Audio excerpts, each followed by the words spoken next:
ବାଲେଶ୍ୱରରେ ଥିବା lucky international ହୋଟେଲରେ 4 ଦିନ ପାଇଁ ଲାଗିଛି ସେଲ୍। ଡେଟ୍ ହେଉଛି 10 ଜାନୁଆରୀରୁ 13 ଜାନୁଆରୀ।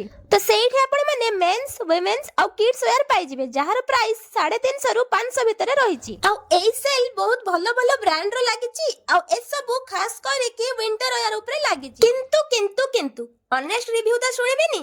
ତାହେଲେ ଶୁଣନ୍ତୁ, ସେସବୁ ଜିନିଷ ଦୂରରୁ ତ ଭଲ ଲାଗୁଥିଲା, ପାଖକୁ ଗଲା ପରେ ଆଉ ଭଲସେ ଦେଖିଲା ପରେ ଜଣା ପଡିଲା ସେ ସବୁ ପୁରୁଣା ଜିନିଷ। ପୁରୁଣା ମାନେ ସେ ସବୁ ଜିନିଷ ଏମିତି ଲାଗୁଥିଲା ଯେମିତି କି ସେ ସବୁ ଷ୍ଟକ୍ ମାଲ ତାକୁ ରିୱାଶ କରିକି ଆଉ ଥରେ ସେଲ୍ କରାହଉଛି। ଏଇ କଥାଟା ଖାଲି ମୁଁ କହୁନି ଆଜ୍ଞା, ସେଇଠି ଯେତେ ଲୋକ ଥିଲେ ସମସ୍ତଙ୍କ ମୁହଁରୁ ଏଇ ଗୋଟିଏ କଥା ହିଁ ଶୁଣିବାକୁ ମିଳୁଥିଲା। କିଛି କପଡାର ତ ବ୍ୟାକ୍ ସାଇଡ୍ ରେ କଲର ଫେଡ୍ ବି କରି ଯାଇଥିଲା। ତ ଇଏ ତ ଗଲା ୱିଣ୍ଟର ୱେୟାର କଥା, ବାକି ସେଠି 200 ଟଙ୍କା ଲେଖାଏଁ ଶାଢୀ ବି ବିକ୍ରି ହଉଥିଲା। ଆଉ ଶାଢୀ କଥା କଣ କହିବି, ସେଟା ତ ଆପଣ ମାନେ ବୁଝି ପାରୁଥିବେ। ବାକି କାହାକୁ କେମିତି କଣ ଲାଗିଲା ମୁଁ ତ ଜାଣିନି, କିନ୍ତୁ ମତେ ପର୍ସନାଲି ସେ ସବୁ ଜିନିଷ ଭଲ ଲାଗିଲା। ଆଉ ହଁ, କିଏ ସବୁ ସେଠିକି ଯାଇ ସାରିଛ ମତେ କମେଣ୍ଟରେ ଜଣାଅ, ଆଉ କିଏ ଯିବ ବୋଲି ଭାବୁଛ ସେଇଟା ବି କମେଣ୍ଟରେ ଜଣାଅ। ତ ବାସ୍ ଭିଡିଓଟି ଯଦି ଭଲ ଲାଗିଛି ତାହେଲେ ଲାଇକ୍ କରି କମେଣ୍ଟ କରିଦେବେ, ଆଉ ହଁ, ସବସ୍କ୍ରାଇବ କରିବାକୁ ଜମା ବି ଭୁଲିବେନି। ଦେଖାବା ନୂଆ ଭିଡିଓରେ, ବାଏ।